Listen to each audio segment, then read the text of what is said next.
여호와께서 아브라함에게 이르시되 너는 너희 고향과 친척과 아버지의 집을 떠나 내가 네게 보여줄 땅으로 가라. 내가 너로 큰 민족을 이루고 네게 복을 주어 네 이름을 창대하게 하리니 너는 복이 될지라. 너를 축복하는 자에게는 내가 복을 내리고 너를 저주하는 자에게는 내가 저주하리니 땅의 모든 족속이 너로 말미암아 복을 얻을 것이라. 이에 아브라함이 여호와의 말씀을 따라갔고 롯도 그와 함께 갔으며 아브라함이 하란을 떠날 때에 75세였더라. 아브라함이 그의 아내 사레와 조카 롯과 하란에서 모은 모든 소유와 얻은 사람들을 이끌고 가나안 땅으로 가려고 떠나서 마침내 가나안 땅에 들어갔더라. 아브라함이 그 땅을 지나 세겜 땅 모레 상수리 나무에 이르니 그때 가나안 사람이 그 땅에 거주하였더라. 여호와께서 아브라함에게 나타나 이르시되 내가 이 땅을 내 자손에게 주리라. 자기에게 나타나신 여호와께 그가 그곳에서 제단을 쌓고 거기서 베델 동쪽 산으로 옮겨 장막을 치니 서쪽은 베델이요 동쪽은 아이라. 그가 그곳에서 여호와께 제단을 쌓고 여호와의 이름을 부르더니 점점 남방으로 옮겨갔더라. 할렐루야! 레인보우 아침 묵상으로 하루를 시작하시는 모든 천안침례교회 성도님들을 환영합니다. 저는 어린이부를 섬기고 있는 주황희 한창조 전도사입니다. 월요일은 원래 말씀 나누는 날이죠. 오늘 하루도 모든 성도님들의 하루가 하나님께서 주시는 은혜와 축복을 누리는 하루 되시기를 소망합니다.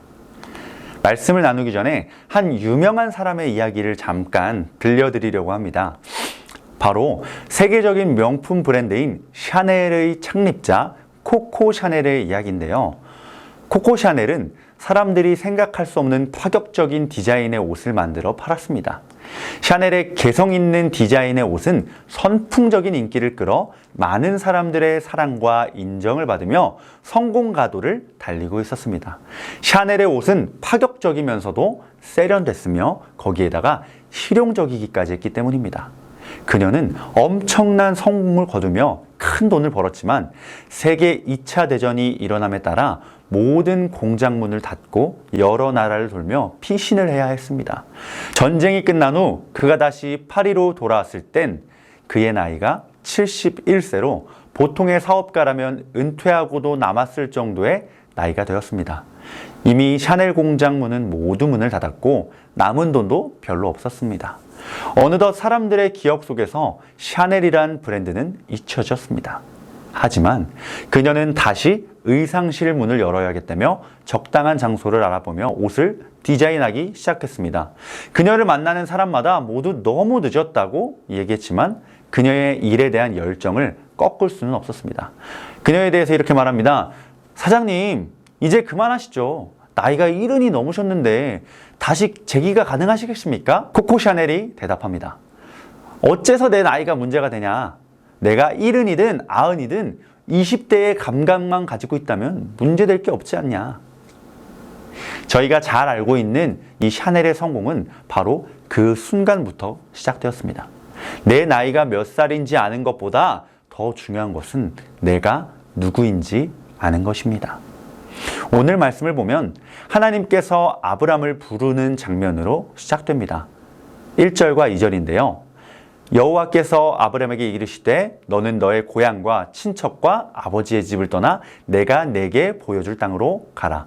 내가 너로 큰 민족을 이루고 내게 복을 주어 네 이름을 창대하게 하리니 너는 복이 될지라. 아멘.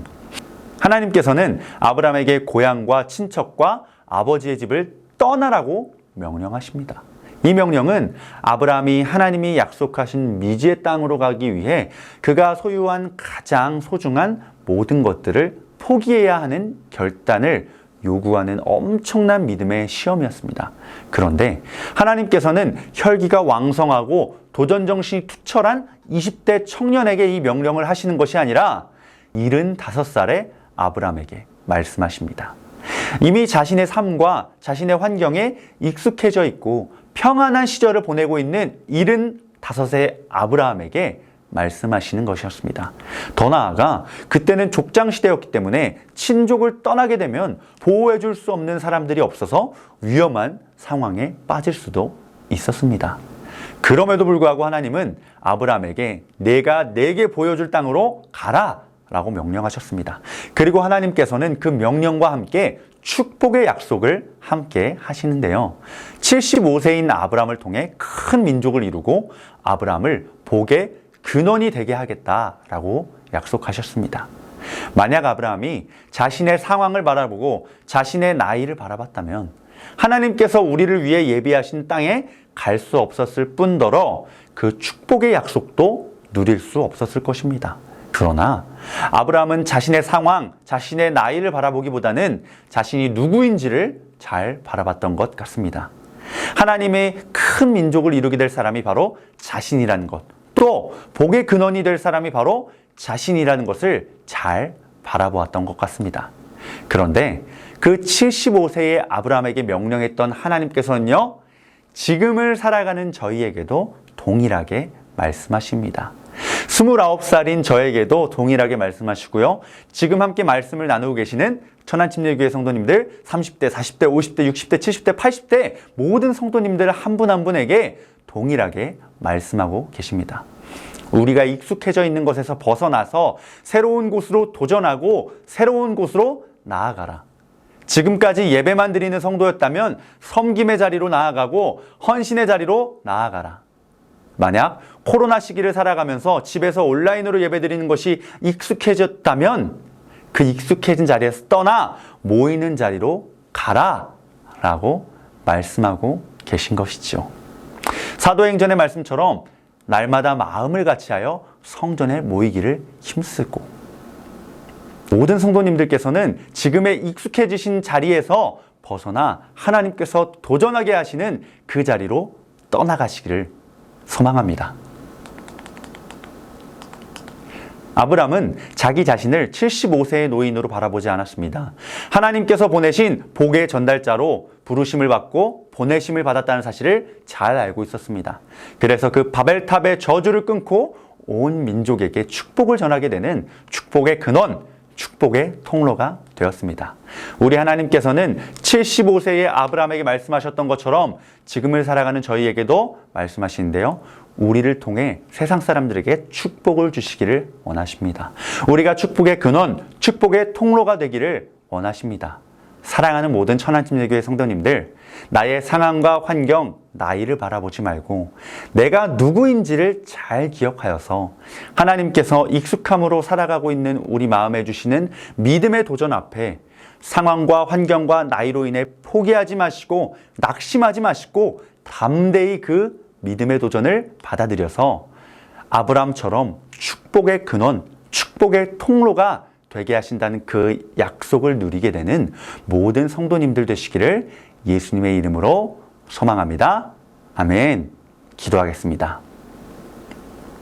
할렐루야. 살아계신 하나님, 오늘 하루도 말씀으로 시작하게 하시니 감사합니다. 우리가 하나님의 말씀 앞에 상황과 환경과 나이와 조건을 따지지 않는 믿음을 허락하여 주시옵소서. 하나님께서 매일매일 새롭게 해주시는 믿음의 도전 앞에 담대히 받아들여서 축복의 근원, 축복의 통로가 되게 하신다는 그 축복의 약속을 누리는 저희 모두가 될 수 있도록 인도해 주시옵소서. 익숙한 자리에서 벗어나 헌신의 자리, 섬김의 자리, 또 온라인 예배에서 벗어나 모이기를 힘쓰는 모든 천안침례교회 성도님들 될 수 있도록 인도해 주시옵소서. 예수님의 이름으로 기도합니다. 아멘. 모든 상황 속에서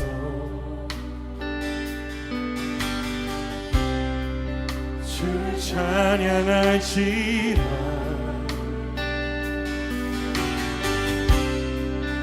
주는 너의 큰 상급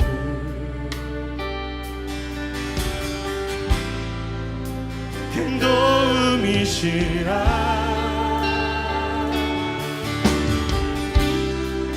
주의 얼굴 구할 때 주의 영을 부으사 그 사랑 안에서 그 사랑 안에서 주를 보게 하소서.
주